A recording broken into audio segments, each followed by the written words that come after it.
আসসালামু আলাইকুম এভরিওয়ান। আজকে আমরা এই ম্যাথের সমাধান দেখব। আমাদের এই চ্যানেলে আপনাদের জন্য বিভিন্ন চাকরির পরীক্ষার বিভিন্ন ম্যাথের সমাধানের ভিডিও চলছে। কাইন্ডলি আমাদের চ্যানেলটিকে সাবস্ক্রাইব করে দিবেন। তো চলুন এখন আমরা আমাদের আজকের সমাধানে নিয়মিত পড়ি। এখানে বলা আছে 7x - 3y = 31, 9x - 5y = 41 হলে x এবং y এর মান কত। তো এরকম যদি আমাদেরকে ম্যাথ দেওয়া থাকে, আমরা প্রতিস্থাপন বা অপনয়ন পদ্ধতির মাধ্যমে আমরা ম্যাথগুলো করে থাকি।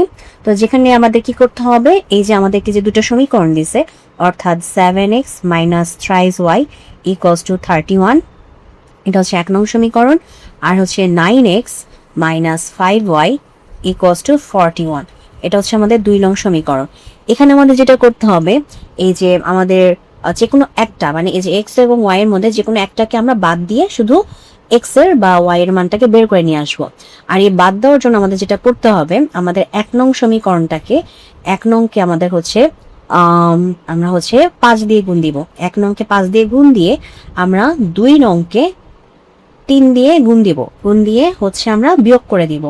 তাহলে যদি আমরা এটা করতে যাই, তাহলে আমাদের যেটা হয়, 1 নং সমীকরণকে যদি আমরা 5 দিয়ে গুণ দিই, তাহলে হয় 5 × 7 = 35, 35x - 3 × 5 = 15, 15y = 31 এর সাথে 5 গুণ দিলে হয় হচ্ছে 155।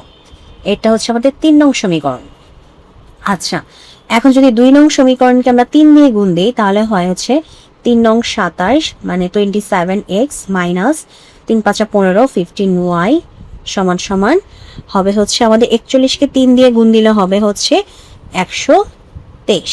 তো এটাকে আমরা 4 নং দিতে পারি। এখন যেহেতু বলছি আমি বিয়োগ করব, তো বিয়োগ ক্ষেত্রে কি হয়, আমাদের চিহ্ন পরিবর্তন হয়ে যায়, অর্থাৎ এখানে মাইনাস হবে, এখানে প্লাস হবে, আবার এখানে মাইনাস হবে।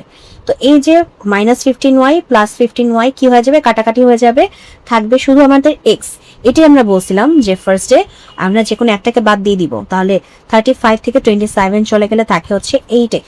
তো 8x = 155 থেকে আমার 123 চলে গেলে থাকবে হচ্ছে আমাদের 32। তো x এর মানটা বের করার জন্য 32 / 8, তাহলে সুতরাং আমাদের x এর মান কত, x এর মান হচ্ছে আমাদের 4। তো x এর মান আমরা 4 পেয়ে গেছি। এখন যে কোনো একটা সমীকরণে, মনে করেন 1 নং সমীকরণে আমরা কি করব, x এর মানকে 4 বসাবো। তো আমরা 1 নং সমীকরণে যদি আমরা x এর মানকে 4 বসাই, তাহলে আমাদের যেটা আসে সেটা হচ্ছে গিয়ে 7 × 4 - 3y = 31। তাহলে 4 × 7 = 28, এদিকে থাকে -3y 31, তো এদিকে থাকবে হচ্ছে -3y, এদিকে হচ্ছে আমাদের 31 - 28, তাহলে হচ্ছে আমাদের হবে কত, -3y, এদিকে হচ্ছে 31 থেকে 28 চলে গেলে থাকে হচ্ছে 3। তো মাইনাস দিয়ে যদি গুণ করে দিই, তাহলে হবে হচ্ছে গিয়ে আমাদের -3y এই পাশে। এরপরে যদি আমরা y এর মান বের করতে চাই, তাহলে কি হবে, -3/3, সুতরাং y = -1।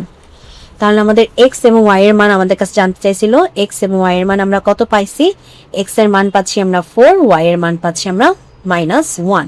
এটাই হচ্ছে আমাদের আজকের প্রশ্নের সমাধান। তো যদি ভিডিওটি ভালো লাগে, অবশ্যই ভিডিওতে লাইক দিবেন, চ্যানেলটিকে সাবস্ক্রাইব করবেন। ভালো থাকবেন।